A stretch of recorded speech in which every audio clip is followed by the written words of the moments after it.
some momentum. Different states, different cities. We have so many different demographics supporting this one team. This is your national team. This is about the country. This is about the flag. A team for everybody.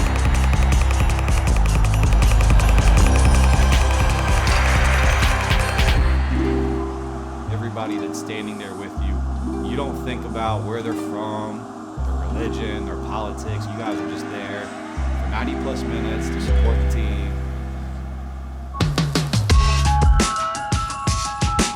My name is Justin Brunken. I'm the co-founder of the American Outlaws. We are a group of friends in Lincoln, Nebraska. We were going to a lot of U.S. games. We were big fans. A lot of us became big fans in the 2002 World Cup, staying up all night. And when we were going to games, all we wanted to do was meet up with other fans. And there was nothing out there to communicate where we can meet up and meet other fans from around the country. And we decided just to do it ourselves.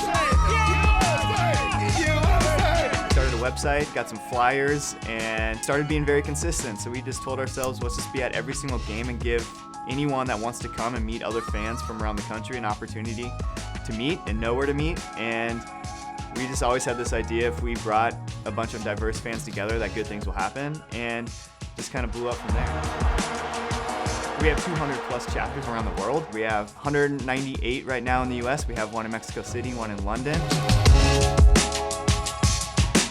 My name is Jamar Assah, and I am currently the president of the American Outlaw Phoenix chapter. I was born in West Africa, born in a country named Liberia. I lived there for about almost 13 years.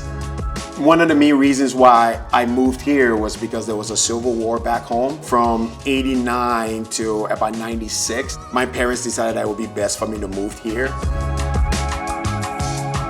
The whole AO thing started off in 2012. It was the qualifications. The ESPN would sporadically have the game on. You got like these crazy yahoos from the start of the game to the end of the game, they were singing, right? And it was the point, it didn't matter how many people were there, they were just there to show their love and passion for the team. So seeing that going like, okay, who are these guys? AO was so vast, so all I had to do was just look it up and go, what's going on? There's just one check mark. Do you support US soccer? Yes, come on in. You know, there's room there for everybody, and that's the beautiful part about it. The magic of it is that this team shows the representation of the US. I can look at that team, I can see myself in there. That part of bringing everybody together is what makes it amazing.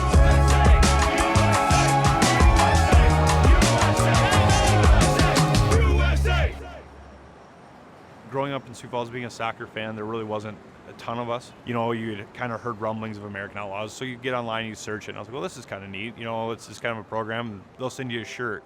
You know, and that's at first what all it meant to me was a t-shirt. And now it's kind of like, it's cliche, it's a family. I can remember when I first started, you know, following U.S. soccer a lot, there was no gatherings. You show up at a game, you go to a game, and you go home. American Outlaws really started tying that together. You bring in, you know, friends and family from across the country. There's pre-game parties, there's night before parties. You know, it's building a culture that hadn't been there before.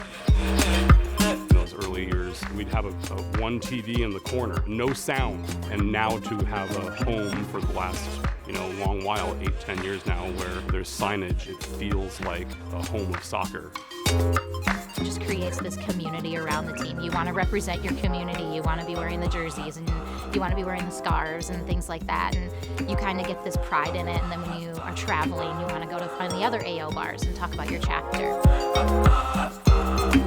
When the U.S. team sort of crashed out of qualifying in 2018 and didn't qualify for that World Cup, it was pretty crushing. Here in Sioux Falls, with AO in general, a lot of chapters really struggled to get members excited, bring on new members, trying to find new people to get excited about a team that's not going to be playing meaningful games for another 4 years. It's tough, and there's hope again. There's hope with 2022. Anderson's just a smaller town in South Carolina. It's basically just one strip. My name is Brock Elder. I'm the chapter president of the American Outlaws Anderson chapter. We became an official chapter in 2015. I said, this is an opportunity for us to be like a nonprofit organization, and there's a lot of cool stuff that we can do for this community. And ultimately, it was just like, how can we create free play? You just don't really see where there's just a nice little park in a neighborhood where a bunch of kids can walk to and have a soccer field or have a basketball court. I reached out to AO Impact, who had something going where they could donate pockets of money for people who had things like this going, and they brought money to the table, the county brought money to the table, and they put a brand new blacktop service in, they put a fence around it. I mean, they did it right. Being in somewhere like Anderson, South Carolina, not being a part of something like AO, I feel like it would be really difficult to do some of the things that we've done. It does feel like the community came together and really made a difference.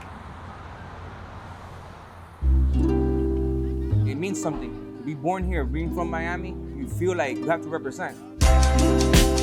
So Barra 76 got started in LA around 2019. We've always had a group of friends that supported the U.S. national team, and we always wanted to have a place that we could go and hang out and get together and support the team.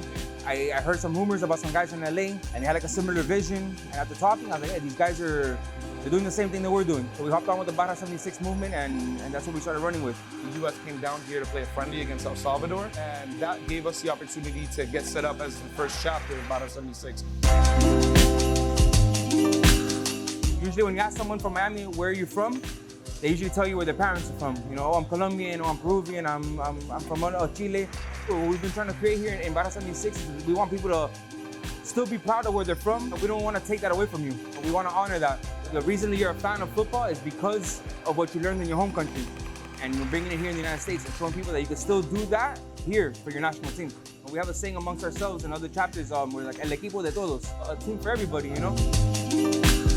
We do bring a different perspective, we do bring a different angle to supporting the U.S. that is more familiar with Latin American fans that might come from South America, Central America, the Caribbean, and I think that's only positive because it can only grow the support for the U.S. team. We can all do our part in supporting this country and supporting this dream to the ultimate goal, which is winning a World Cup. What we're trying to do here in Barra 76 is that we're trying to get the regular USA fans out of their apartments, out of their houses, and we're trying to get them in groups of people together, people that are like-minded, people that have the same passion, the same love for the sport. And the next generation that comes, we got to give them a place to go. We got to give them a chance to support the team. If we don't create things like this now, where are they going to go? The magic of the World Cup is just the way that the game brings everybody together. It does put a sense of belief in people that things can be better within the world, that people can come together, that people can put aside their differences, be rooting on the team, and everybody wants to be a part of it.